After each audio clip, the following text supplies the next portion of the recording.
क्या आपको नीले ड्रम से डर लगता है? देखिए, उत्तर प्रदेश के बाहर वालों को पता नहीं, लेकिन यूपी वालों को अब नीले ड्रम से डर लगने लगा है। क्योंकि पहले मेरठ में एक पत्नी ने अपने पति को मारकर ड्रम में पैक करवा दिया, और अब लखनऊ में एक बेटे ने अपने बाप को मारकर उसी ड्रम में डाल दिया। यह कहानी ड्रम की नहीं है, यह कहानी डर की है। यह कहानी रिश्तों को कलंकित करने की है, मानवता से भरोसा हटाने की है। यह कहानी दिल में डर पैदा करने की है, और अब लखनऊ से लेकर मेरठ तक डर ड्रम को लेकर लोगों के दिल में घर कर गया है। क्योंकि कहानियां भले ही बदल रही है, लेकिन ड्रम वही है, और सवाल भी वही है कि सबसे खतरनाक क्या है इन कहानियों में? अपराध नहीं। अपराध तो कई जगह होता है। यहाँ पर खतरनाक है वो सन्नाटा जहाँ पर रिश्ते दिखाई पड़ते हैं, अपनापन दिखाई पड़ता है, सगे लोग होते हैं, लेकिन उन सबके बीच में एक सन्नाटा होता है। वो सन्नाटा जो हमेशा के लिए बाद में मौत की वजह बन जाता है। और इसीलिए मेरठ से लेकर लखनऊ के ड्रम की कहानी उस खामोश डर की कहानी है जो दिखाई नहीं पड़ता। नमस्कार, आपके साथ मैं हूं शुभांकर। आप देख रहे हैं क्राइम बुक। आज की कहानी लखनऊ के उस आलीशान बंगले की है जहां पर एक बार फिर रिश्ते का कत्ल हुआ और नीले ड्रम ने पूरी दुनिया को फिर हिलाकर रख दिया। कहानी लखनऊ के आशियाना इलाके की है। वहां पर एक मशहूर बंगला जहां वर्धमान पैथोलॉजी के मालिक मानवेंद्र सिंह रहा करते थे। मल्टीपल थ्योरीज निकल कर आ रही है, लेकिन जो कुछ उनके घर में उनकी मौत को लेकर हुआ वो बताता है कि घर जो है वो बूचड़खाना में तब्दील हो गया था 20 फरवरी को। जांच हुई और पता लगा कि बेटे और बाप के बीच लड़ाई हुई थी। ये लड़ाई करियर को लेकर थी। यह लड़ाई बाप के कथित अफेयर को लेकर थी। एक थ्योरी आई कि बाप चाहते थे कि बेटा डॉक्टर बन जाए, बेटा चाह रहा था कि वह बिजनेसमैन बने। दोनों के बीच विवाद हुआ। इसके पीछे पिता के एक्स्ट्रा मैरिटल अफेयर की कहानी भी चल रही थी। इन सब के बीच पिता ने उठाकर बंदूक दिखा दी बेटे को। हालांकि पिता पिता थे, बंदूक दिखाई थी, रख दी थी, लेकिन रात में बेटे ने वही बंदूक उठाकर उनके माथे पर ठोक दी और खत्म कर दिया। हाँ, सवेरे 4:30 बजे जब पूरा मोहल्ला सो रहा था तब बेटे ने वही बंदूक उठाकर पिता के सिर में गोली मारी। और डरावना पार्ट यह है कि वहीं खड़ा रहा जब तक वो मर नहीं गई। उसने अपने पिता को तड़पते देखा, बिना पछतावे के, बिना आंसू के। उसी कमरे में सो रही बहन की जब आंख खुली और पिता के सामने लाश थी और हाथ में बेटा बंदूक लिए था, तो उसने अपनी बहन से कहा, खामोश, चुप रहना। और वह ऐसा डर दिया कि बहन कई दिनों तक बोल नहीं पाई। लेकिन इस कहानी का अगर आपको लगता है कि सबसे डरावना हिस्सा यह था कि बेटे ने बाप को गोली मार दी, तो आप गलत है, क्योंकि यह तो सिर्फ एक साधारण खबर थी। खबर इसके बाद थी।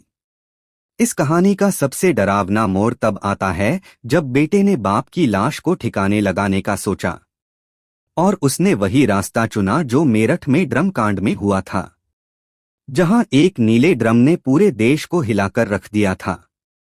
अक्षत ने बाजार से लोहे काटने वाली आरी और भारी मात्रा में एसिड खरीदा। आरी से अपने पिता के शरीर के कई टुकड़े किए। अब आप सोच कर देखो कि बंद कमरे में बेटा बाप की हड्डियां काट रहा है, चारों तरफ खून फैल रहा है। उसने यह सब किया घर बैठ के, अपने बाप के। इसीलिए हम कह रहे हैं कि घर जो है बूचड़खाना बन गया था। उसने उन टुकड़ों को उसी नीले ड्रम में भरा, फिर ऊपर से एसिड डाला ताकि सबूत का नामो निशान ना बचे। मेरठ से लखनऊ तक नीले ड्रम का ये सफर अपराध की एक नई और डरावनी कार्यप्रणाली को दिखा रहा है। आज ये ड्रम प्लास्टिक का डिब्बा नहीं है, रिश्तों का कब्र बन गया है, जहां लालच ने जगह बनाई है। और यहीं तक दर्दनी खत्म नहीं होती। इसके बाद भी बेटे के भीतर का इंसान नहीं जगा। हाँ, जब वो सब काट रहा था तो उसे भूख लग गई। वो लाश के टुकड़े बाथरूम में उसने किए। एसिड अपना काम कर रहा था। फिर वो अपनी चाची के पास गया और चाची से कहा कि चाची आज बहुत भूख लगी है, कुछ बढ़िया खाना बना दो। चाची पूछी क्या खाओगी? उसने कहा चाची आज चिकन और पनीर सब्जी बनाओ, बहुत मन कर रहा है, बहुत कस के भूख लगी है। चाची को पता नहीं। उसने चाची से चिकन बनवाया, पनीर बनवाया, खाया और जाकर कमरे में सो गया। अब आप सोचो कि एक तरफ एक घर में बाप को मारा गया, बाप की हड्डी काटी गई, बाप के हड्डियों को और खून को एसिड से धोया गया और उसके बाद पनीर और चिकन खाकर सो गया। जिस हाथ से पनीर खाया जा रहा था, इसी हाथ से बाप की हड्डियां काटी जा रही थी। और उसने अपनी बहन को इस सब में साथ बिठाया। बहन परेशान थी, गला सूख रहा था, कांप रही थी। लेकिन भाई की हैवानियत देखकर वह खामोश थी। इसके बाद अक्षत जो उसका बेटा है, उसके रूटीन में कोई चेंजेस नहीं आए। वो लोगों से मिला, हंसकर बात की, बहन को डराया, धमकाया, स्कूल भेजा ताकि किसी को डाउट ना हो। एक साइको थ्रिलर फिल्म से ज्यादा डरावना मंजर था उस घर में, जहां बेटा पिता के खून की महक के बीच दावत उड़ा रहा था। फिर पुलिस की जांच हुई। अब 3 वजह सामने आई है जो बताती है। पहला, संपत्ति की हवस। मानवेंद्र का कारोबार बड़ा था। कई जिलों में लैब, शराब के ठेके, घर पर लगे मोबाइल टावर का मोटा किराया। कहा जा रहा है कि अक्षत लैब नहीं बल्कि होटल खोलना चाहता था। पूरी संपत्ति पर कब्जा चाह रहा था। दूसरा, पिता की जीवन शैली। पिता भी कहा जा रहा है शौकीन थे। कत्ल वाली राज भी किसी को मैसेज किया था। बच्चे चिढ़ते थे। कोई महिला थी। और यही तीसरी वजह भी थी कि पिता शायद दूसरी शादी करने वाले थे। घर का डर। मोहल्ले में चर्चा थी कि मानवेंद्र दूसरी शादी करने वाले हैं। अक्षत खफा था। हाल में घर से गहने भी चोरी हुए थे। मानवेंद्र ने मेड पर इल्जाम लगाया, पर वो बेकसूर थी। उसने पलटकर मानवेंद्र पर केस किया। इसके बाद मानवेंद्र ने बच्चों पर सख्ती और बढ़ाई।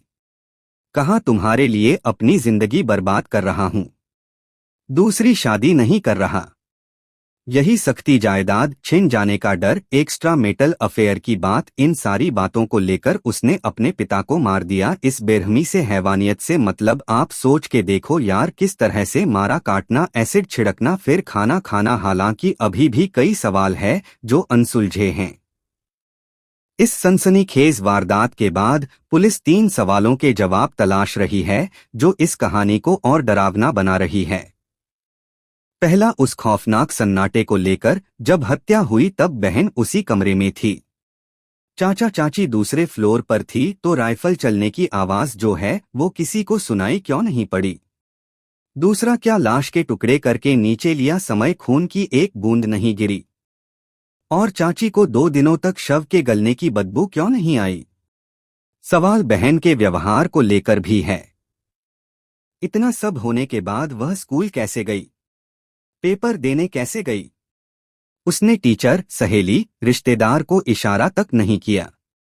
क्या यह सिर्फ डर था या कोई और भी थ्योरी हो सकती है जो इस नीले ड्रम से जुड़ी है और जो अब तक सामने नहीं आई है? फिलहाल लखनऊ का यह मामला सिर्फ एक मर्डर मिस्ट्री नहीं है, यह हमारे समाज से गिरते स्तर का आईना है। क्या करियर इतना बड़ा हो सकता है कि बेटा आरी और एसिड उठा ले? पिता से नाराजगी है ऐसी कि मार डाले और गुस्सा ऐसा कि मारने के बाद रत्ती भर अफसोस ना हो? क्या संपत्ति के हवस इतना अंधा कर सकती है कि पिता के तड़पने की आवाजें सुनाई पड़े?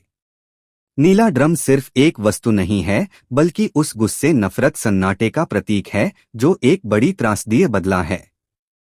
आज वो डरावनी चीज नीला ड्रम नहीं है, वो इंसान है जो हमारे बीच बैठा है, जो पनीर खा रहा है, चिकन खा रहा है और मिटाने की प्लानिंग कर रहा है। ये खामोशी, ये शातिरपन, ये संवेदनहीनता स्टीडर है जो हमारे घरों में अब पैठ कर चुका है। तो यह कहानी लखनऊ के ड्रम की कहानी थी। आपको लगता है 21 साल का लड़का अकेले इस वारदात को अंजाम दे सकता है? या इस कहानी के पीछे कोई और भी है? आप क्या सोचते हैं? ऐसी अनगिनत क्राइम की कहानियां वहां आप तक पहुंचाते रहते हैं। नमस्कार।